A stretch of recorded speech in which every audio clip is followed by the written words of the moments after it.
Welcome to Indus Special. I'm Ejaz Haider. The endorsement by US President Donald Trump of Saudi Crown Prince Mohammed bin Salman is neither surprising nor unexpected. If anything, it brings into sharp focus yet again Trump's policy in the Greater Middle East. And he said in an interview on Tuesday, quote, he is the leader of Saudi Arabia. They have been a very good ally. At home, however, Trump's earlier condemnation of Jamal Khashoggi's murder but refusal to hold MBS to account has run foul of a CIA assessment that MBS had ordered the killing of Khashoggi and also the US Senate. For their part, the Senate on Thursday delivered a double rebuke to Trump's policy by first voting to end US participation in the Saudi-led war in Yemen and then unanimously approving a measure blaming the kingdom's crown prince for the killing of Khashoggi. The vote suggests a bipartisan majority of senators will pursue broader punitive measures when Congress regroups next year, including sanctions and a halt to weapons transfers, despite the administration's objections. Trump's policy is to not only support Israel, but in doing so to draw on the conflict unfolding in the Middle East between Iran and the Sunni bloc for reasons of realpolitik, but which is drawing on the denominational fault line as a marker. Saudi Arabia under MBS has drawn closer to Israel in terms of the interest to check Iran's power projection.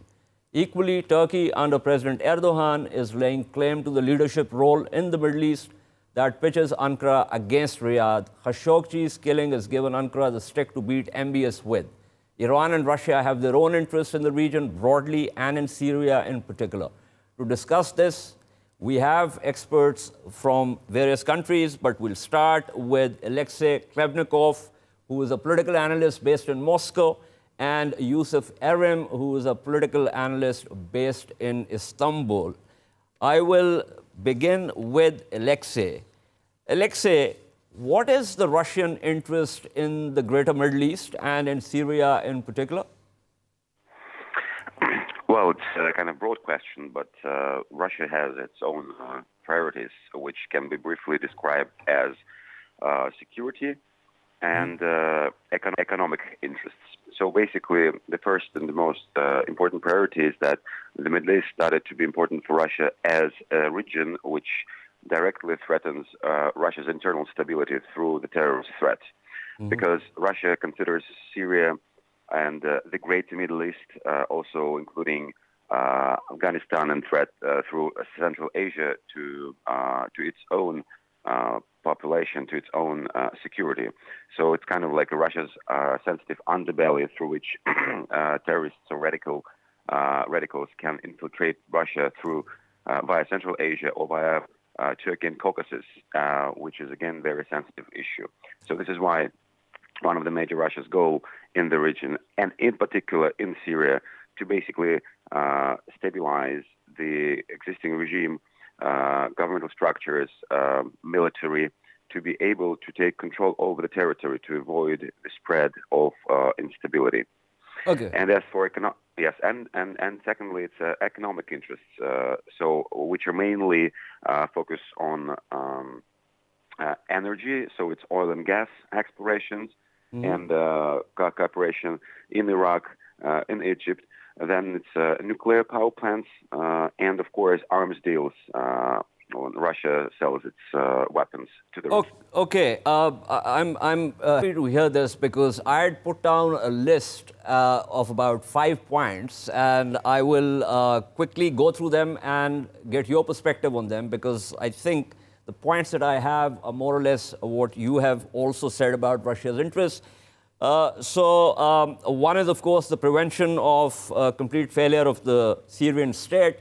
And by that, I mean that perhaps is not necessarily about Bashar al-Assad, but about the integrity of the Syrian state itself. Also maintaining Russia's military presence in Syria, including the naval facility at Tartus, so essentially a presence in the Mediterranean Sea, preserving access of Russian companies to Syria's market, ensuring Russia's reputation as a reliable protector of its allies, and prevention of a forceful regime change or any kind of revolution, primarily because Russia fears that such events could become precedents for other countries, including Russia. So would you agree with the list that I presented to you in terms of Russia's interests? Yes, you correctly defined that. That's if to go deeper into the military aspect. In fact, Russia's increased military presence in Syria and in the Middle East doesn't change actually the balance of power, because Russia just tries to be on par with its European partners. I mean, France, Britain, United States, even Turkey, they all have military bases in the region, in the Gulf. And by establishing and basically expanding its presence in Syria, Russia just, secures its interests and access to Mediterranean, and basically confirms or enhances its ability to project its power. But beyond Syria, Russia doesn't have much interest nor capacities to, go further into the region. Some analysts claim that the next Russia stop would be in Libya or Egypt or Yemen. I don't think so. The Syrian scenario won't be implemented anywhere else. So this is essentially about Syria, but it also means that Russia does want to have a presence in the Middle East, perhaps also to offset the United States in terms of some balance of power. But at the same time, some analysts also say that this is part of a broader policy, which is not just about the Middle East, but also about Russia's near abroad in Europe, including, they cite what happened in Crimea, what's happening in on the eastern provinces of Ukraine, and they fear that this is Russia's response to what the U.S. did with NATO expansion and with Partnership for Peace countries. Is that sense compatible with what's on the ground, or do you think that it's alarmist? Well, I wouldn't go that far and connect those things directly, or argue that Syria was the answer and Ukraine was the cause of Russia's decision to go into Syria. I wasn't. Let me clarify. I wasn't creating a causal relation or a correlation between what's happening in Syria and what's happening in Ukraine. I'm just saying that there is a broader policy, Kremlin's policy of projecting power and reclaiming the space, the geopolitical space that it lost once the Soviet Union. Yes. Yeah. I got it. I wouldn't also go that far, arguing that Russia wants to reclaim its space or influence which it lost since the collapse of the Soviet Union. Russia doesn't have neither capacity nor even desire to do that. Russia has its own economic, the domestic economic problems, and it's just not capable of being the same or getting back the same influence which USSR used to have. Secondly, to confront the United States in the Middle East to a certain degree, because again, Russia doesn't have capacity to basically replace or take U.S.'s role in the region. Russia doesn't have, again, capacity in doing that. Basically, what Russia is doing, it uses the existing opportunity which appeared thanks, again, to the United States policies in the region. This gradual kind of decrease of America's involvement in the region, its behavior towards the Arab Spring, towards its allies in Egypt, Tunisia, Saudi Arabia, its policy towards Iran, all those things, they basically created a certain demand of its traditional allies for some alternative. So basically that creates a window of opportunities which Moscow uses and basically capitalizes on that. Alexei, the Turkey working with Russia after some bad blood, including the shooting down of a Russian plane by the Turkish Air Force. You see that there's a lot of potential of the two states working together in Syria. But there is also, in terms of Turkey and in terms of what President Erdogan seems to be looking at, a difference in approach about whether Bashar al-Assad should stay or not. Now, I want to ask you this direct question, whether it is Moscow's interest to keep Assad in power, or whether Moscow is essentially looking at the integrity of the Syrian state and realizes that there's not going to be a status quo ante here. Well, apparently these two things are tightly interconnected, because for the time being, Moscow doesn't see and doesn't have any alternative to Assad. So I would say that yes, currently it is in Moscow's interest to keep Assad in power, because otherwise there is no one else who can basically play the role of a country's leader. And without the strong political figure which can, also unite and keep the country under control, it's impossible to fulfill the major task to secure Syria's territorial integrity, its institutions, and sovereignty. So this is why the direct answer to your question, yes, Russia is, for the time being, is interested in keeping Assad. So there is a difference of approach there as far as Turkey is concerned. Well, yes, but at the same time, I think all regional and major and global powers, they came to a realization that basically there is, again, no alternative. And for the time being, they also kind of agree with going forward with Assad. But at certain point in the future, it's make no mistake. I mean, even Moscow would be interested in a political change, in replacing Assad at some point in the future. That's 100%. Okay. Because it's impossible to basically reconcile the country after 7 years of war with the same guy in power.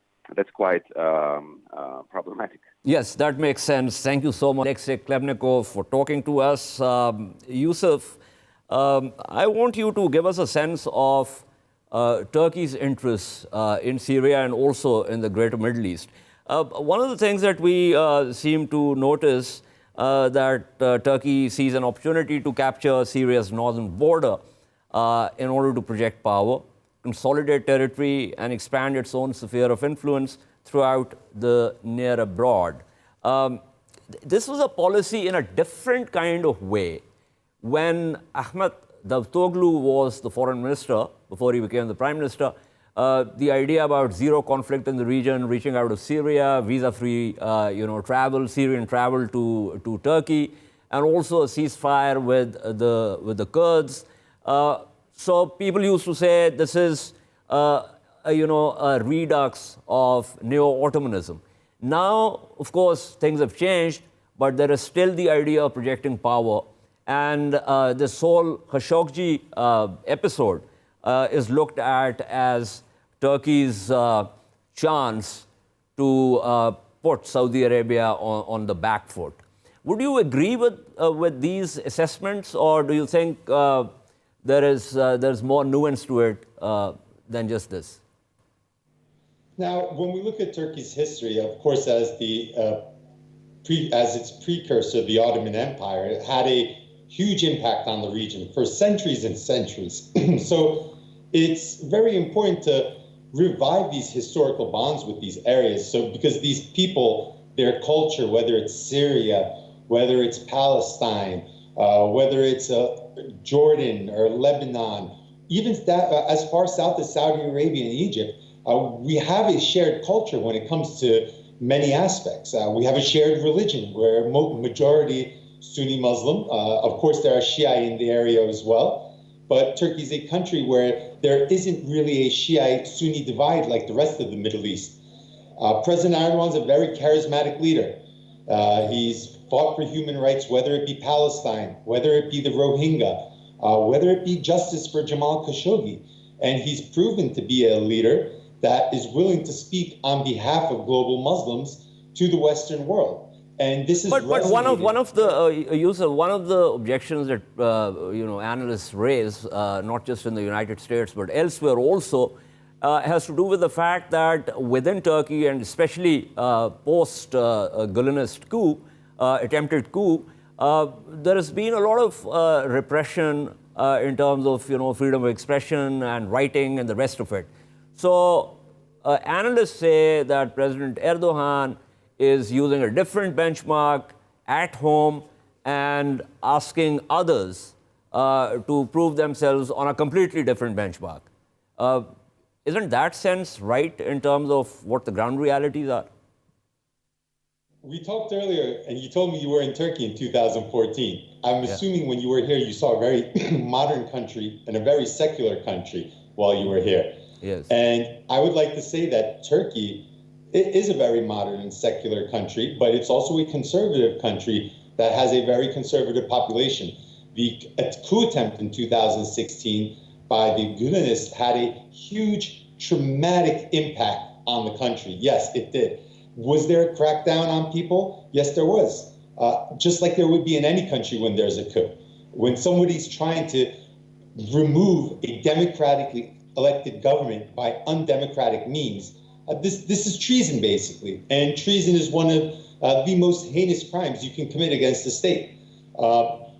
The Gülenists had control of banks. They had control of the biggest newspaper, Zaman newspaper. They had over 3,000 members in the judicial system working for them, and also that was also because the Gülenists at one time before this coup thing happened were partners with AKP and President Erdogan. But Yusuf, stay with me. I need to quickly go to Ambassador Najmuddin Sheikh, who's our former Foreign Secretary. Ambassador Sheikh, we were discussing Mr. Trump's policy in the Greater Middle East, and of course his endorsement of Mohammed bin Salman. But equally, we have seen that the Senate now has given a double rebuke to President Trump in terms both of the Yemen war as well as his endorsement of MBS. Do you think that once Congress regroups after the vacations, that it's going to become tougher for the Trump administration to push the kind of policy that they want to push? Yes, it is going to become tougher because the House is going to move towards a position which is much more akin to the condemnation, essentially, of Trump policy that the Senate has passed a resolution on. Whether they will make this into a law is something that lies ahead. And, of course, Trump has the right to exercise a veto, in which case they will need a two-thirds majority to override the veto. I'm not sure that will not be forthcoming. But in the meanwhile, I believe that the Trump administration, Secretary Pompeo and Secretary Mattis are working overtime to try and find that Griffith succeeds in Yemen.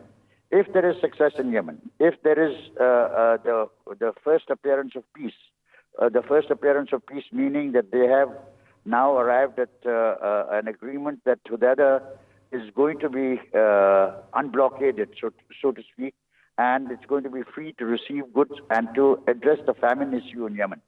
If that happens, and if there is a ceasefire, the negotiations are going to be very protracted. They are not going to be easy negotiations. But if there is a ceasefire, then some of the steam in what is being said in the Senate and what is being said elsewhere will disappear. Because much of the outrage is not only Khashoggi was made the culmination point, but essentially it was about what was happening in Yemen and the number of people who were dying, the people threatened with famine. And, there's a very, very strong article in the New York Times Sunday magazine by a chap called Isaac Stern, who's done an analysis and has first-hand reports which are really blood-curdling in terms of the human suffering, yeah. But Ambassador Sheikh, give me said, okay, let's assume, in theory, the Congress regroups and there is a ban on the sale of weapons to the Kingdom of Saudi Arabia and also pressure on the Trump administration to do something radical and quickly to stop the war in Yemen. Now, is there a possibility that for this quid, the quo is that the legislators are not going to go after MBS and they will allow the Trump administration to actually deal with MBS and pursue that policy. But in return, the administration agrees with the ban on sale of weapons and also an attempt to bring the war in Yemen to an end. It's not also. I think what will happen, what I hope Secretary Mattis and others are looking forward to, is the fact that you will get an agreement on ceasefire in Yemen, in which case much of the furor will disappear. Look, the Republicans and the Democrats are not interested in limiting the number of arms sold. After all, they have an Iran concern, which is shared equally by the Democrats and Republicans. That is one issue on which there is far less of distinction between the position of the Republicans and the Democrats than there is on other issues. But that might just be the lifeline that the administration will throw to MBS. Exactly. Look, I think the congressmen, senators, and House members do know that dislodging MBS is not going to be possible. I think they've decided that they have come to the conclusion that when Ahmed went back, the uncle went back, and King Salman's brother, when he went back, that there would be some sort of change in the hierarchy. That is not panning out. That Prince Mohammed bin Salman has too strong a position to be shaken. That his people are in all relevant offices, absolutely security, key positions, intelligence, etc. Yeah. So that is going to be difficult. Now, in the ultimate analysis, pragmatism will prevail. So long as the charge of massacres and famine in Yemen can be averted. Can be now, averted. That is my reading. Okay, thank you. It may be wrong, but that is my reading. Thank you so much. Ambassador Najmuddin was giving us his view on how this is going to pan out. I have to take a break, but before that, I will go back to Yusuf Aram. Yusuf, how do you see the situation panning out in Syria and the Middle East, given that despite being a NATO member, Ankara and Washington are not exactly, as we say, the cliched same page as far as the political configuration in Syria is concerned, and also the way Ankara is approaching the Palestinian problem. As you mentioned, getting S-400 weapon system, which is a Russian weapon system, and also trying to get the F-35s, which then becomes unlikely because of the legislation that was put in place last year. So what are we looking at here? We're seeing a lot of problems in the U.S.-Turkey relationship, and these problems just didn't happen overnight or during the Trump administration. Many of these problems actually date back to the Obama administration as well. America's decision to work with the YPG, the Syrian arm of the PKK. It's a terrorist organization not only recognized by Turkey, also recognized by America and the EU as well. Now, this decision was one of the great divides in the U.S.-Turkey strategic partnership, which now has just gotten to an area where both partners question each other. They don't have trust in each other anymore. As you know, Turkish President Recep Tayyip Erdogan announced that Turkey is going to launch an operation east of the Euphrates within a couple of days. This is a region where America is present, and they're working together with the SDF, which is 80% made up of the YPG, an organization that Turkey views as a terrorist. This is all along Turkish borders. This is causing a major national security problem inside Turkey right now, and this is a problem that Ankara wants to deal with. Washington knows how Turkey feels about this group. It's no secret. They've known this for a very, very long time. And Turkey has expressed many security concerns over and over. However, America's unwillingness to address Turkey's security concerns has brought Turkey to the point where they need to move forward now. Now, you might ask, why now? Well, there was a very important roadmap agreed upon between the U.S. and Turkey about the city of Manbij, which is actually east of the Euphrates. And as per the roadmap, both of these countries were going to finally work together in Syria and clear the YPG out. So President Erdogan was very hopeful that this roadmap would have brought a diplomatic resolution and he could have avoided military action. But unfortunately, this roadmap didn't work out. The YPG is still there. America's not doing anything to get them out. And another problem was, obviously, the YPG was being used to fight Daesh, so Turkey wanted to wait. They didn't want it to hamper America's war on Daesh. And what happened was, as President Trump now said, that the battle with ISIS is over, ISIS is defeated. The president has announced this. And for President Erdogan, it looks like the right time, the ideal time, to launch an operation east of the Euphrates and take out this organization that he feels is a major security threat. And every country has a right to protect inside their borders. When we look at the correlation between Turkish operations in Syria, whether it be Euphrates Shield against Daesh, whether it be Operation Olive in Afrin against the YPG, whether it be working together for humanitarian aid or Idlib, or now hopefully this fourth operation east of the Euphrates, we've seen a steady decline in terror attacks inside Turkish borders along these operations. So obviously, whatever Turkey's doing outside of its borders in Syria is having a very, very positive impact inside of its borders. Okay, quickly, because I have to take a break. If you look at the Ankara-Washington relations and Ankara-Moscow relations on a scale of 1 to 10, where would you put these two relationships? I mean, right now, I would say it's about a 4. 4 with reference to the U.S.? I mean, between the Turkey-U.S. relationship right now, for both sides, I think it's a 4 right now. 10 being perfect, yeah. 1 being no relationship enemies. I would say it's about a 4 right now. And with Moscow?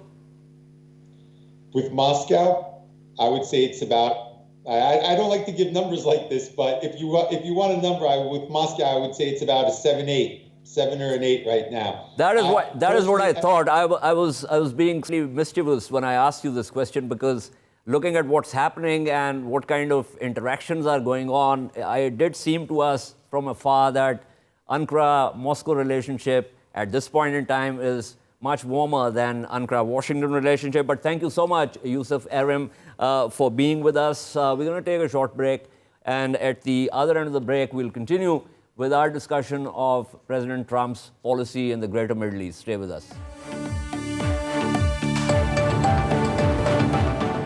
Welcome back to Indus Special. We were discussing President Trump's policy in the greater Middle East, and we discussed how and what the Russian interests are and what the Turkish interests are, and now we move to what the Iranian interests are, and we are joined by Mohammad Marandi, who is an analyst based in Tehran.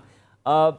Marandi, what exactly is Iran's interest? Because the sense that is given to the world, mostly by analysts in the US and also in Western Europe, is that Iran is trying to project power in the greater Middle East. And while this is all part of realpolitik, the fact is that the conflict is unfolding, unfortunately, along the denominational marker, i.e. the Sunni and the Shia. Would you agree with that? I think that's what the United States would like to be seen as the narrative. I don't agree with that as being inaccurate in any way or form. We have to keep in mind that when we look at the map, what we do see is basically U.S. aggression across the board.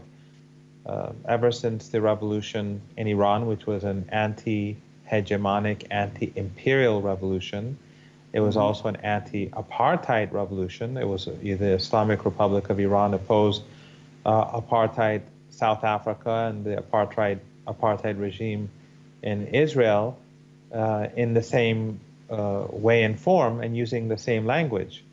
But we saw U.S. intervention in Afghanistan. We know, for example, now that Brzezinski, the U.S. National Security Advisor under Carter, actually supported extremists in Afghanistan before the Soviet invasion. This is by his own admission before he died, in order to encourage a Soviet invasion to create a Vietnam for the Soviets. We know that the U.S.-Saudi alliance helped to create extremists not only in Afghanistan, which later led to 9/11, but also in Syria, in Libya, in Yemen. The Al-Qaeda or Al-Qaeda extremists are working and fighting alongside the Saudi forces. This is documented, well documented. We know that the United States and its allies, according to the 2012 National Defense Intelligence Agency document, this is the most important military intelligence organization in the world, belonging to the Pentagon, with 20,000 people working for it. According to this document, in Syria, the extremists had the upper hand in the fighting from almost the very beginning of the unrest. And according to that document, U.S. allies or client regimes in the region, they were supporting these extremists. And the United States, according to the head of that agency later on in an interview on Al Jazeera, of all places, admitted that the United States took a willful decision to support those countries in supporting the extremists. You're right, this is all very well documented, but so is Iran's role. In Syria, for instance, Iran is also seeking to establish a balance of power, including deterrence with other regional and international players. It has also supported the regime of Bashar al-Assad, which by all evidence was extremely suppressive and oppressive of the political demands that the population started making in 2011. And this is before the armed resistance began. And of course, then it became a cauldron into which emerged also various extremist groups. And of course, then we can see Syria is almost burnt down. But Iran is still supporting the regime. And it seems to be that it's less about the territorial integrity of Syria as a state and more about keeping Bashar al-Assad in power, because there has been a traditional alliance between Iran, the Alawite regime in Syria, and Hezbollah in Lebanon. Is that sense correct? I think that's a very inaccurate assessment.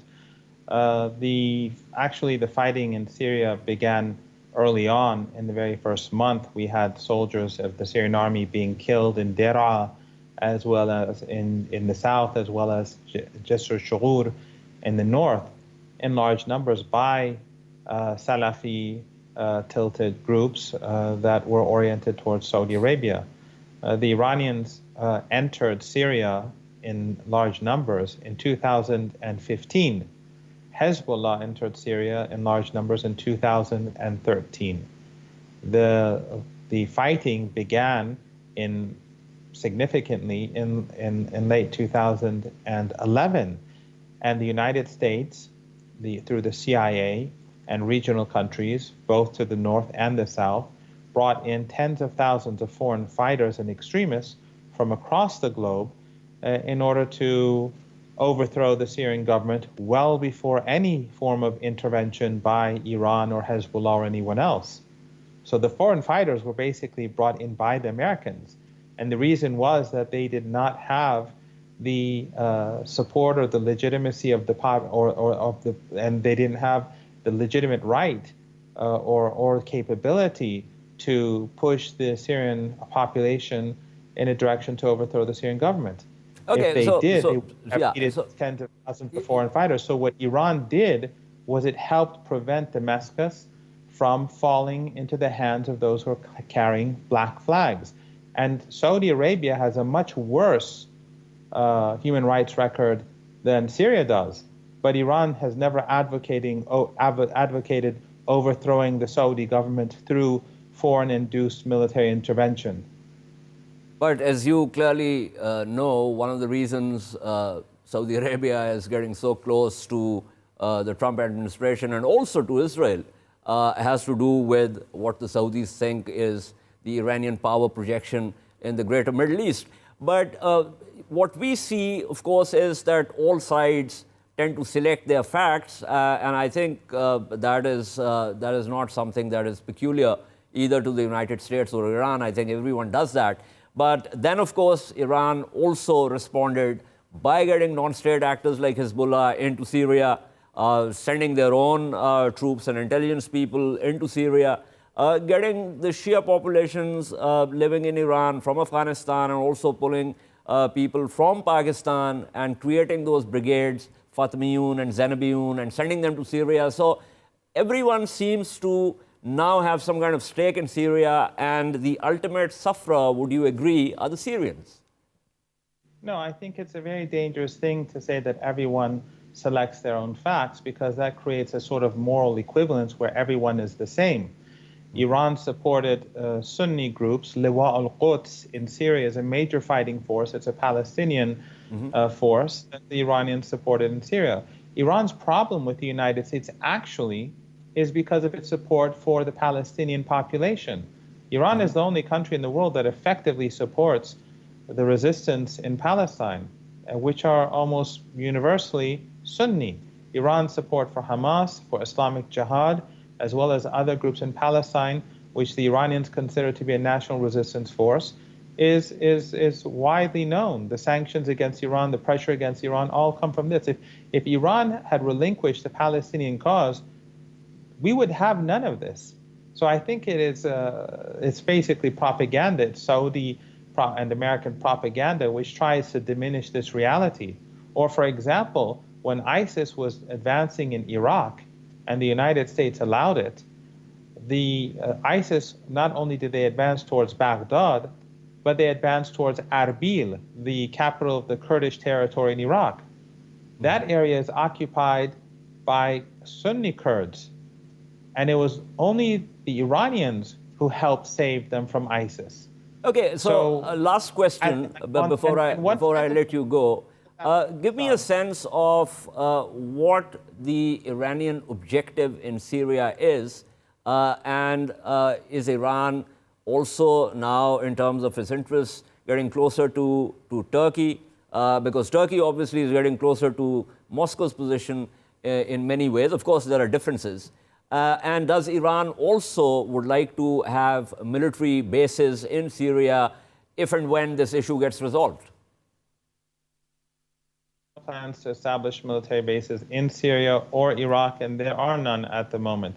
Turkey has tilted towards Iran gradually over the past few years, and there are a number of factors behind that. One is because the extremists that unfortunately the Turkish government were helping in Syria, they began to carry out attacks in Turkey.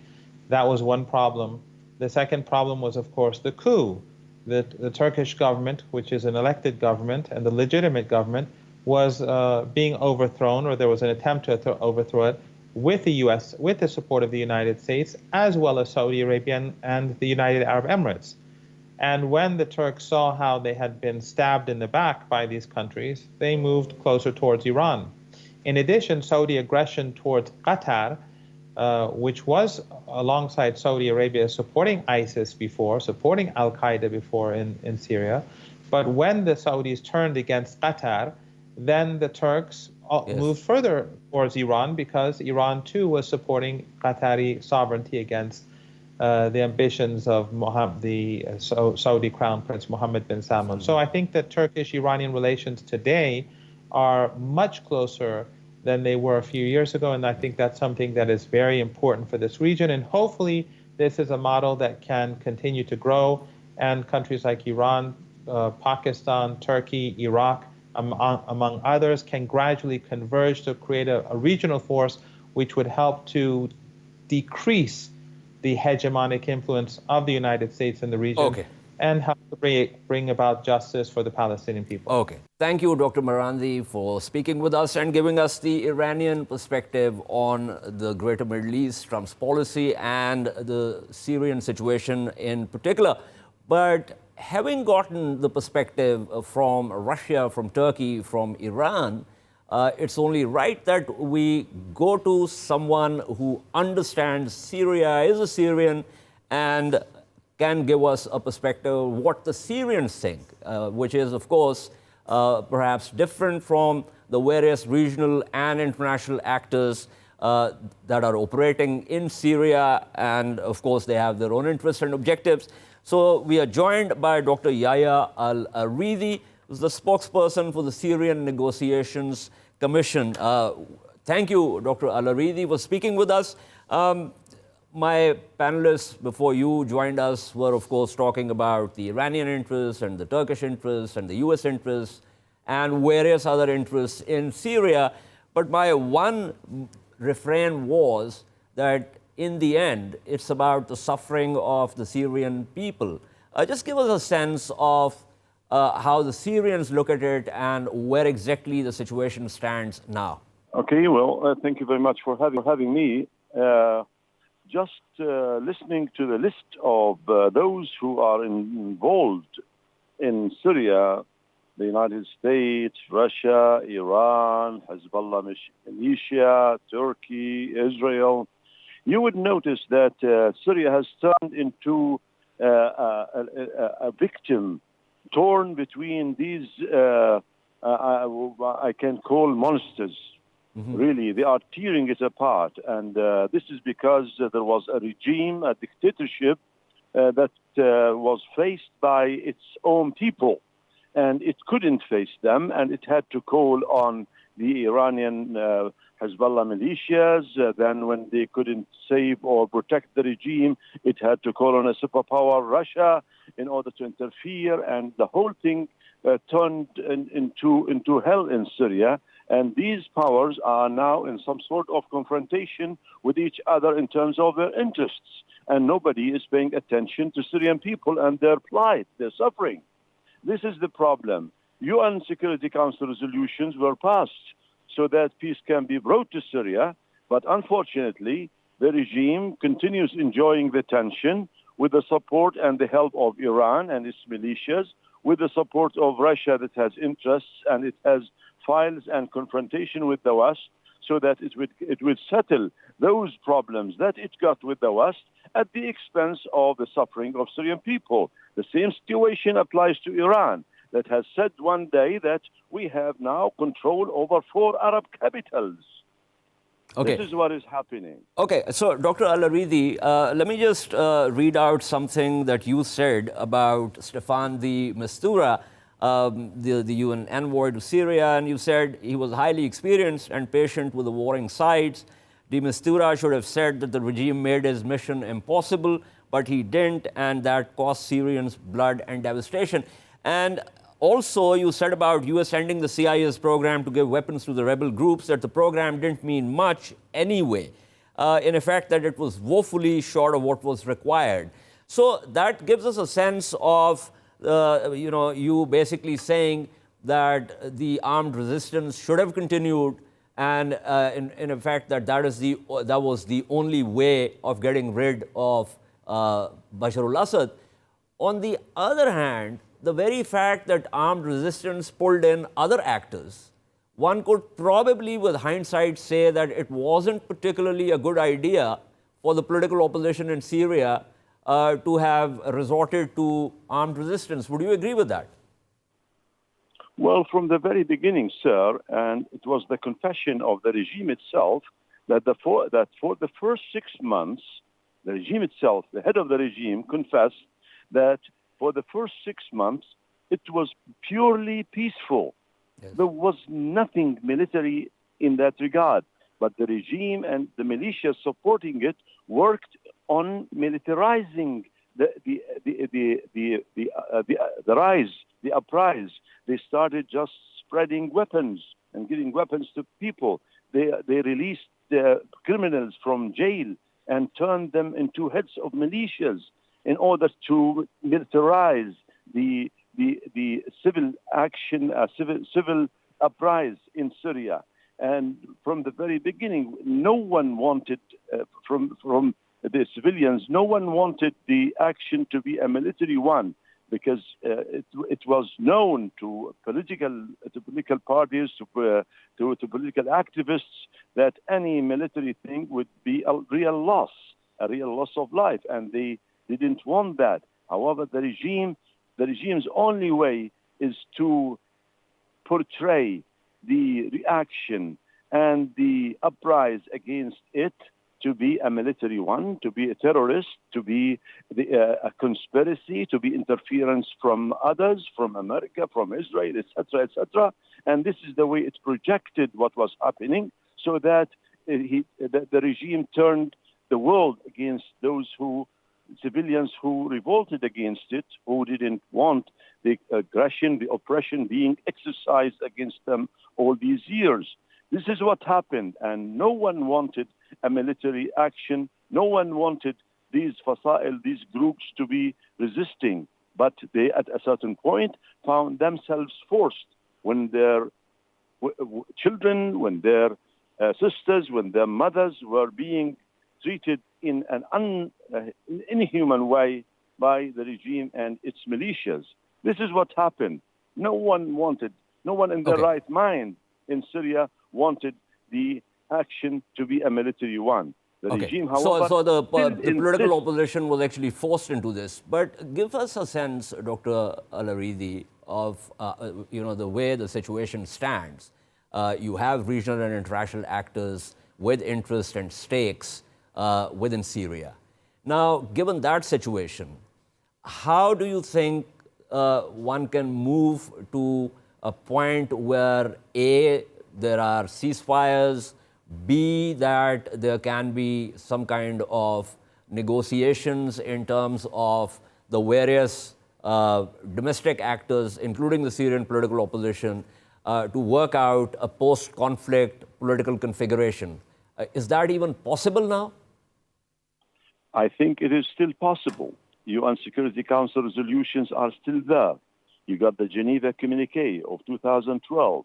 You got the UN Security Council Resolution 2254 that talks about a political transitional body that is to be given full authority in order to supervise a transition, a political transition in the country that could prepare the proper environment, the neutral one, the safe one, so that a committee could work on a constitution and provide the proper environment so that elections can take place, so that at the end there would be a real political transition and a political solution. And that's why the regime is working against that.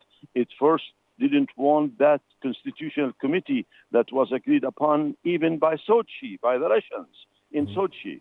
And at the same time, it was talked about in Astana by the tripartite, Turkey, Iran, and Russia. Yeah. And it just rejected that. Now, this is the problem. The regime doesn't want a political solution. And now it could want a political solution only by being forced, by being pushed by those who are supporting it, namely Russia. However, I should say that Iran is trying to obstruct these things because it is working and it can achieve its goals and its strategic plan for the region when there is tension only. So what is the Iranian strategic plan, Dr. Al-Aridi? The Iranian plan is different from that of Russia's. Yes. Russia's plan is a strategic one at the military level. They wanted to have military bases. Correct. However, Iran is working at the ideological level. Mm-hmm. It is working on even on ethnic cleansing, on demographic change, at the same using the economic need of people, the people who just wanted to survive, to live, and they are exploiting that need and working on just developing something similar to Hezbollah that they developed in Lebanon and that developed of the Houthi in Yemen. This is what they are working on, and this is more dangerous. The Russians could leave because they could be a military occupation. In their case, it is a different story. They are working on the human and civil structure of society, and this is more dangerous. It's ideological. But one looks at Turkey, for instance, and there are so many Sunni Syrian refugees in Turkey, and there's a sense, at least from the perspective of Turkey's detractors, that the Turkish regime also wants to have a political and strategic hold on Syria in and through the Syrian Sunni population. Is that sense correct? Well, this is a real misconception about the situation. Look at Turkey. There are borders that exceed 900 kilometers to the north with Syria. Yeah. Does Iran have any borders with Syria? It's a very simple question. And this border is being exploited by terrorists in order to destabilize the situation in Turkey. And that's why there is this interference.